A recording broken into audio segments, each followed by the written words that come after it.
Deyir ki, hər kəsin bir firuzəsi var. Bəzən biri olur, onu ruhuna çəkirsən. Dodaqlarından ta belə sözlər tökülür o insanı görəndə. İstəyirsən ki, az qala o insanın bir içinə girəsən də, yəni. Ya da onun ruhunu büsbütün çəkəsən. Qoxusunu, hər şeyini, gülüşünü, gözlərini. Və anı yaşamaq istəyirsən ki, sevərək, yəni bir yerdə gəzərək, dəniz sahilində ki, bəlkə də o zaman birdə olmayacaq.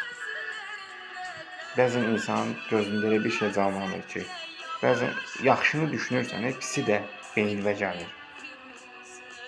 Çünki hər zaman belə bir mitoloji fikir var, heç də daimi deyil.